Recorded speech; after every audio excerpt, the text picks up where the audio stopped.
Well, you know, here on the show we're pretty lucky because we get the chance to see some really amazing things. And today is one of those days. Josh Levine is the owner of Levine Auction and Appraisal, and he's here to show some of items from 18th century, basically, art and work, and some Native American, and really just some really eclectic items that are all going to go up for auction next weekend. Welcome to the show. Yes, good to next meet you. Sunday. Next Sunday. So you hold an auction every weekend. Yeah, every Thursday, actually, at 6 p.m. we have fine estate and antique auctions. But what we do special every quarter, we take the best of the best.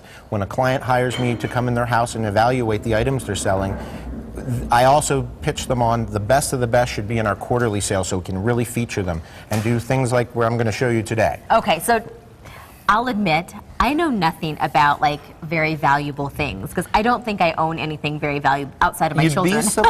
You'd be surprised. I mean, people usually don't realize that they may have something they inherited or was passed down from generation to generation that they have in their home that they don't realize is a fine antique. So tell me about the story of this, where you got it, what it is, why it's worth something. I was hired by a client to come into their home and to take a look at some things that they were trying to downsize, and they wanted to see what in their home I felt would do well at auction. Well, the Chinese market right now is booming. Okay. Because in China there's a lot of new millionaires and things, and they want their things back, because for the last decade they weren't allowed to own any of these kind of things. Well, now they want them back. And this is yellow ground cloisonne. These are foo dogs that are also censors. They would burn incense and it would come out their mouth. They were the guardians of your home. These date to approximately 1820, and they are cloisonne. They're actually referred to as champlevé, which is just a different form.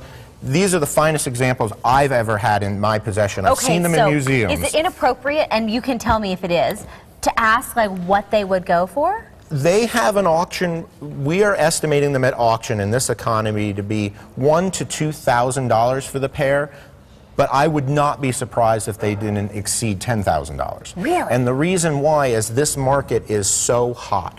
It's just, yes, exactly. Let me just take that home, stick it in the back and of my... they're house trained as well. So I want to go over to this Sure. end.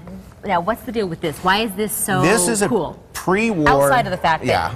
You know. Pre-war 1938 Gibson guitar. It is also one of the first electric guitars ever made. It was made in 1938. The Charlie Christian model pickup was developed as a new innovation. And funny how the electric guitar is now all, you know... It's all the rage, yeah. This is where it came from. This is the predecessor, and this is the finest example. I had an antique music store for 20 years, and I've never seen one this clean. Now, let me ask you this. Occupational hazard, do you find things like this and they never actually make it to auction because you just buy it? No, like, no.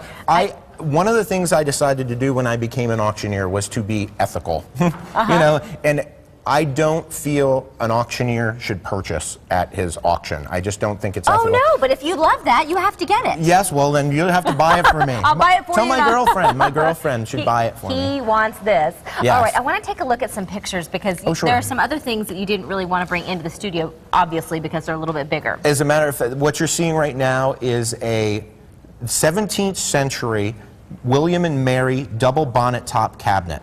What is so unbelievable, other than the fact that it's from 1660 and has survived and made it to Arizona, it has its original glass. And what's really phenomenal about this piece, when researching it and doing my pre-auction information when I'm trying to figure out what to value it at, I could find it in 1907. It was in a book called Period American Furniture. There was a drawing of this piece, but they said it was a very rare form and no way to value it. So do you have any guesses? I have no idea. I really feel our online bidders on the East Coast will probably be the major players, and I won't be surprised if someone does not fly in for it. That's interesting. Wow, I love that. That's my style. Very traditional, very just regal. I want to talk about some tips as we, maybe as novices, if I had my eye on that, and I had, you know, a ridiculous amount of money to spend, what would be some tips? One, preview the items. Make sure you do your research and like looking at this, what would this be? That is a Chinese ivory seal, and it's in a cinnabar box. At the bottom is the lid for the box. That would have been how you signed everything in the emperor's home, that kind of thing. Again, phenomenal piece, found here in the valley. All these antiques we're selling were found here in the valley. So many stories that we didn't even know about. Exactly. No one here. thinks that there are this caliber of antiques in the Southwest, and I'm here to tell you, you have no idea what you're missing. So we preview. I know we talked a little bit about registering. Yeah, registration, you can register online in advance, or you can come to the gallery and register.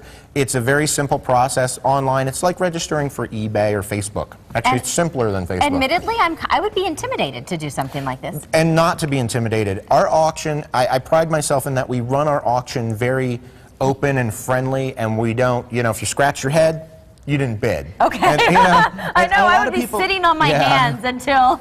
I see that in people's faces sometimes, and so I'll play with them a bit and let them know that, you know, don't be afraid. Don't be afraid. Okay. And last question. Is this one of those auctions where the auctioneer does it quickly, or is it something that's more relaxed? Is it like the fast auctioneer? It's funny. Our Thursday night sales are a lot more fast-paced and very easy to understand. We don't bid call in a way that you can't understand us, and if you don't understand us, just ask us, and we have no problem telling you. Yeah, but they're afraid to put their hand up. No, they're not. But the higher-end auctions, we talk a lot slower. A lot slower. Because there's a lot more money involved. Absolutely. Well, the summer quarterly sale at is Levine. Levine. Levine. But that's okay. At J. Levine Auction and Appraisal is happening Sunday, June 26th. They're located at 2200 North Scottsdale Road, and you can get a hold of them at 480-496-2212 for more information, and you can find a link to their website to register on our website.